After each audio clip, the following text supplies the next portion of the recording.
एक ऐसे कलमकार को आपके बीच पेश कर रहा हूं जिनका कमाल यह है कि वो एक अच्छे कवि और शायर तो हैं ही, लेकिन उनका एक दूसरा तारुफ, दूसरा परिचय ये है कि वो प्रिंट मीडिया से जुड़े हैं।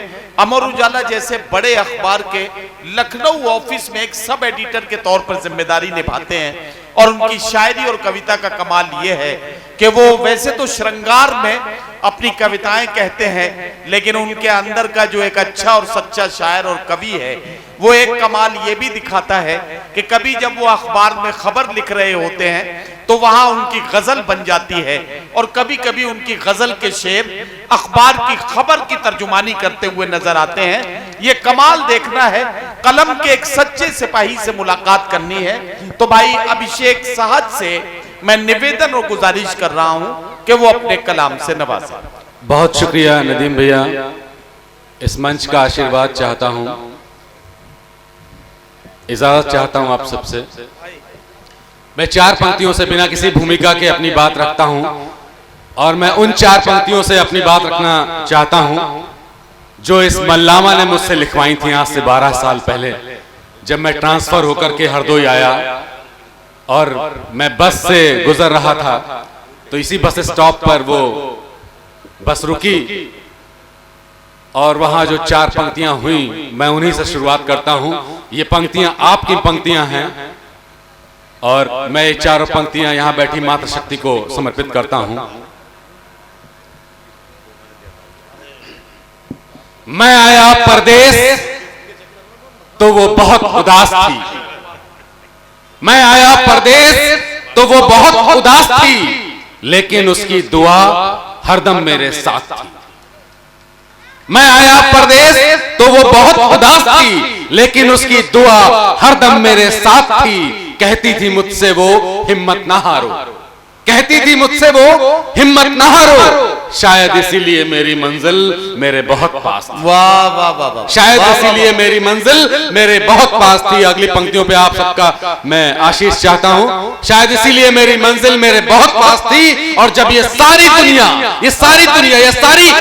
जब मेरे खिलाफ थी, मेरी माँ तब भी मेरे साथ थी। वाह वाह वाह, मेरी माँ तब भी मेरे साथ थी। क्या कहना है, वाह वाह वाह। एक मतलब एक शेर देखिएगा कि रात अमावस में भी रोशन रहता है, रात अमावस में भी रोशन रहता है, रात अमावस में भी रोशन रहता है, उस जैसा महताब नहीं देखा मैंने। वाह वाह वाह। रात अमावस में भी रोशन रहता है, उस जैसा महताब नहीं देखा मैंने। और अगली पंक्तियों पर आपकी दाद चाहूंगा कि जब से मेरे घर वो लड़की आई है, क्या कहना, जब से मेरे घर वो लड़की आई है, तब से कोई ख्वाब नहीं देखा मैंने। वाह वाह, तब से कोई ख्वाब नहीं देखा मैंने। मैं चाहता हूं कि मुझे मन दे देंगे तो थोड़ी देर में सुना दूंगा, हालांकि आप को भी देर हो रही है, सब निकलने को है।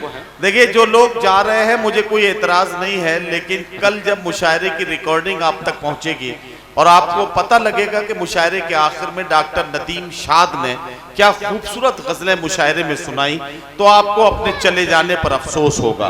जो लोग किसी जरूरत के तहत जा रहे हैं वो जल्दी से जरूरतों से फारिग होकर वापस आएं।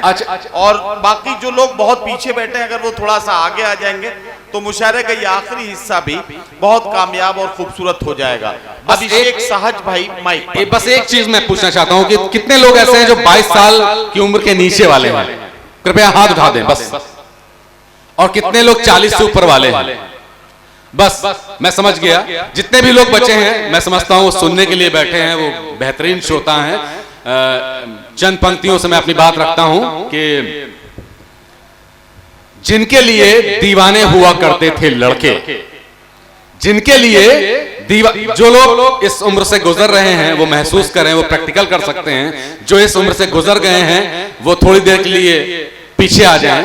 जिनके लिए दीवाने हुआ करते थे लड़के, बात करने के बहाने ढूंढा करते थे लड़के। जिनके लिए दीवाने हुआ करते थे लड़के, बात करने के बहाने ढूंढा करते थे लड़के। और कॉलेज से लेकर कोचिंग तक साथ साथ, कॉलेज से लेकर कोचिंग तक साथ साथ आने जाने का टाइम मैच करते थे लड़के। कॉलेज से लेकर कोचिंग तक साथ साथ आने जाने का टाइम मैच करते थे लड़के, जरा पता करो अब वो लड़कियां कहां होंगी, जरा पता करो अब वो लड़कियां कहां होंगी। घंटों आईने के सामने बिताते थे लड़के, घंटों आईने के सामने बिताते थे लड़के, और बहन की ठिठोली पर झेप जाते थे लड़के। घंटों आईने के सामने बिताते थे लड़के, बहन की ठिठोली पर झेप जाते थे लड़के, और दोस्तों के बीच बात बात पर शर्माते हुए जिसे अपनी मां की बहू बताते थे लड़के। वाह वाह वाह वाह। दोस्तों के बीच बात बात पर शर्माते हुए जिसे अपनी मां की बहू बताते थे लड़के, जरा पता करो अब वो परियां कहां होंगी, जरा पता करो अब वो लड़कियां कहां होंगी। क्या कहना। उन्हें जन्मदिन का तोहफा देने के लिए अपनी पॉकेट मनी बचाते थे लड़के, उन्हें जन्मदिन का तोहफा देने के लिए अपनी पॉकेट मनी बचाते थे लड़के, और उनके मोहल्ले में डरते डरते ही सही न जाने कितने चक्कर लगाते थे लड़के। वाह वाह वाह वाह। उन्हें जन्मदिन का तोहफा देने के लिए अपनी पॉकेट मनी बचाते थे लड़के, उनके मोहल्ले में डरते डरते ही सही न जाने कितने चक्कर लगाते थे लड़के, जरा पता करो अब वो तितलियां कहां होंगी, वाह वाह वाह। जरा पता करो अब वो लड़कियां कहां होंगी। क्या कहना। रात भर ख्वाब जिनके सजाते थे लड़के, ये आप सबके नज़र करता हूं कि रात भर ख्वाब जिनके सजाते थे लड़के, वही सामने हो तो हड़बड़ाते थे लड़के। वाह। रात भर ख्वाब जिनके सजाते थे लड़के, वही सामने हो तो हड़बड़ाते थे लड़के, और अपनी मंजिल तलक जो गए ही नहीं, अपनी मंजिल तलक जो गए ही नहीं, किताबों में वो खत छिपाते थे लड़के। वाह वाह वाह। किताबों में वो खत छिपाते थे लड़के, जरा पता करो अब वो चिट्ठियां कहां होंगी, जरा पता करो अब वो लड़कियां कहां होंगी। अंतिम 4 पंक्तियां रखता हूं आपके आंगन में जी। सुना है अब बड़े हो गए हैं वो लड़के, सुना है अब बड़े हो गए हैं वो लड़के, बेटे बेटियों के बाप हो गए हैं वो लड़के।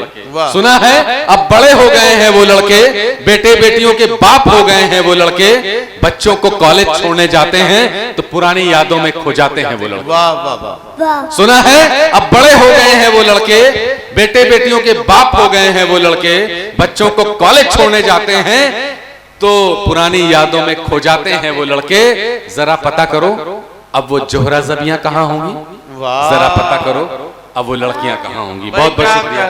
क्या कहना। शुक्रिया।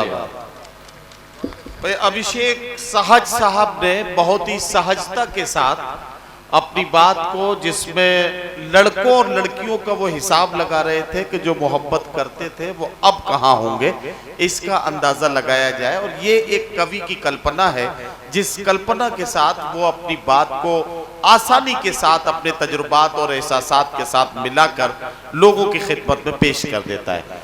अभिषेक